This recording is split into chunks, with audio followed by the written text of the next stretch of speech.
लाल देह लाली लसै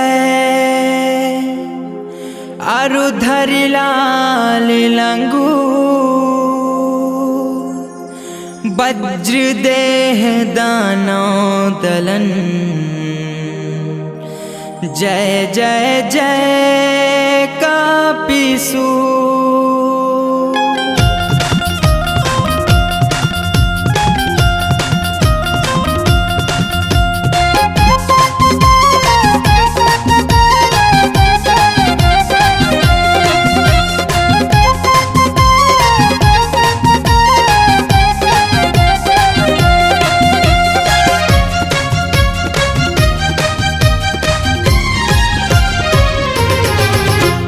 जय जय जय अंजनी के लाला हो, जय जय जय अंजनी के लाला लंका मगधर मताए हो।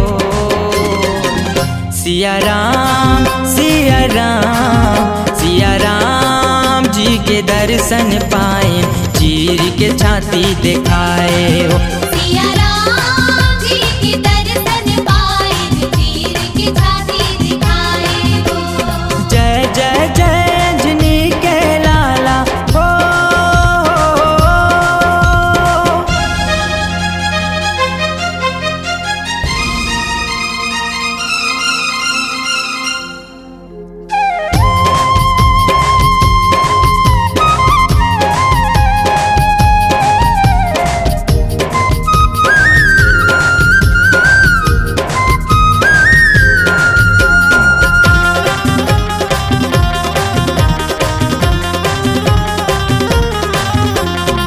बालकपन माता सूरज नारायण ला खाए बर मुँह मा दबाए रहेगा।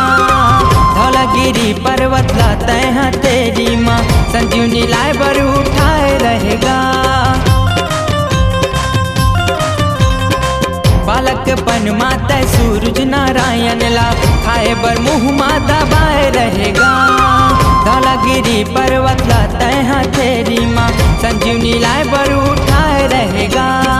नीली गगन माता सर सर उड़ाए सीता मैया जी के पाता लगाए। राम से नाला तय पारे नकाए सागर मासीला से तू बनाए। बजरंगी तोर रूप निराला हो, बजरंगी तोर रूप निराला सबके मन ला भाए हो। सिया राम सिया राम सिया राम जी के दर्शन पाए चीर के छाती दिखाए हो। सिया राम जी के दर्शन पाए चीर के छाती दिखाए हो। जय जय जय अंजनी के लाला हो।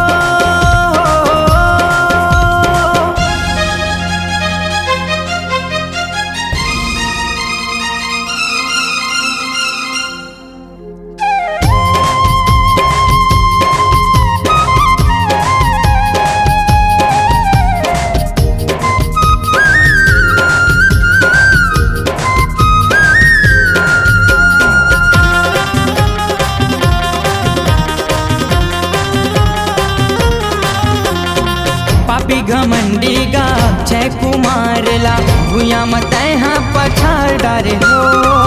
अही रावण ला पातालपुरी जाके जान सहित ओला मार डारे हो। पापी घमंडी गा अक्षय कुमार ला भूया मत यहाँ पछाड़ डारे हो। अही रावण ला पातालपुरी जाके जान सहित ओला मार डारे हो। राम लखन लागत यहाँ छोड़ाए भूत प्रेत देखे तोला डराए। मारुति पार तोर कोनो नहीं पाए सबके बिगड़े काज बनाए। हाथे गदा है कपी मुख वाला हो, हाथ गदा है कपी मुख वाला अचरज महिमा दिखाए हो। सिया राम सिया राम सिया राम जी के दर्शन पाए चीर चीर के छाती दिखाए हो। सिया राम जी के दर्शन पाए, चीर के छाती दिखाए हो। सिया राम